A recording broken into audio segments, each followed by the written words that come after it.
یہاں موجود ہیں، جو شرعی حاجت لے کر آئے ہیں، کریم اللہ سب کی شرعی حاجات کو اپنی بارگاہ میں قبول و منظور فرما۔ مل کر درود پاک کی تلاوت کیجیے۔ اللہم صلی علی محمد۔ بس مولا کی ایک حدیث بیان کر کے میں بات کو تمام کرتا ہوں۔ جس مولا کی آج ہم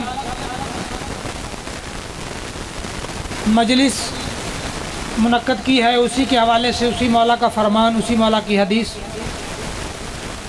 مولا فرماتے ہیں ہمارے شیعوں کی صفات کیا ہے۔ شیعوں کی صفات مولا بیان فرما رہے ہیں۔ مولا فرماتے شیعتنا المسلمون لامرنا الآخذون بقولنا، ہمارے شیعہ ہمارے حکم کے سامنے تسلیم ہونے والے ہیں۔ پہلی شرط ان کی جو ہمارے حکم کے سامنے سر تسلیم خم کرنے والے ہیں۔ اور فرمایا المخالفون لأعدائنا ومن لم یکن کذالک فلیس منا، اور فرمایا ہماری بات کو پکڑنے والے ہیں، یعنی جو بات ہماری سن لیتے ہیں اس کو پلے باندھ لیتے ہیں۔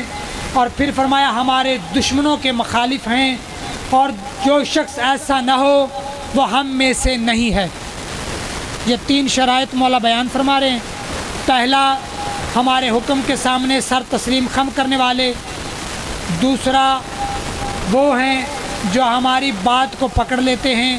اور تیسرا، ہمارے مخالفوں کے دشمن ہیں، ان سے دوستی نہیں ہے، ان سے محبت نہیں ہے۔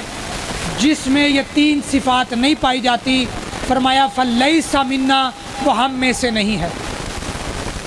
اب ہم خود اپنے اپنے گریبان میں دیکھیں کہ ہم معصومین علیہ السلام کے قول کو کتنا سر تسلیم خم کرتے ہیں، کتنا مانتے ہیں۔ دوسرا، ہم جب ان کی احادیث سن لیتے ہیں تو پھر اس کو کتنا پلے باندھتے ہیں۔ اور تیسرا، ہم ان کے مخالفوں سے دوستی رکھ رہے ہیں یا دشمنی رکھ رہے ہیں۔ مثال یوں دوں، بس بات میں تمام کر دی میں نے، کہ ہم کہتے ہیں جی ہم ان کے دشمنوں سے، ہماری بھی دشمنی ہے۔ بھئی کیسی دشمنی ہے؟ ان کا دشمن غیبت کرتا ہے تو ہم بھی غیبت کرتے ہیں، ان کا دشمن جھوٹ بولتا ہے تو ہم بھی جھوٹ بولتے ہیں، ان کا دشمن بے نمازی ہے جو کہتا ہے کوئی نماز نہیں آئی، کوئی دین نہیں آیا، تو ہم بھی بے نمازی ہیں، ان کا دشمن خدا نخواستہ زنا کرتا ہے تو ہم بھی زنا کرتے ہیں، ان کا دشمن شراب پیتا ہے تو ہم بھی شراب پیتے ہیں، ان کا دشمن گانے سنتا ہے، فحاشی کرتا ہے تو ہم بھی فحاشی کرتے ہیں۔ تو کیا ان کے دشمنوں کی مخالفت کر رہے ہیں؟ کہاں مخالفت کر رہے ہیں؟ فرمایا جو ایسا نہیں کرے گا وہ بھی منافق ہوگا اور محمد و آل محمد سے محبت کرنے والا نہیں ہوگا۔ اس لیے عزیزان محترم کوشش کریں کہ معصومین علیہ السلام کے قول کی تردید نہ کریں، مخالفت نہ کریں، ان کے حکم کو مانیں، ان کے حکم کی پابندی کریں۔ مولا فرماتے ہیں ہمارا چاہنے والا وہ ہے کہ جو اپنے عزیز و اقربا کے ساتھ صلہ رحمی کرے، چاہے وہ ایک گھونٹ پانی ہی کیوں نہ ہو۔ اپنے عزیز و اقربا کے ساتھ صلہ رحمی کرے، چاہے ایک گھونٹ پانی ہی کیوں نہ ہو۔ ہم اپنے رشتہ داروں کے ساتھ کیا کر رہے ہیں؟ ہم گھر میں اگر 4 فیملیاں رہتے ہیں تو ہم ایک دوسرے کو دیکھنا پسند نہیں کرتے۔ صلہ رحمی ایک گھونٹ پانی ہی کیوں نہ ہو۔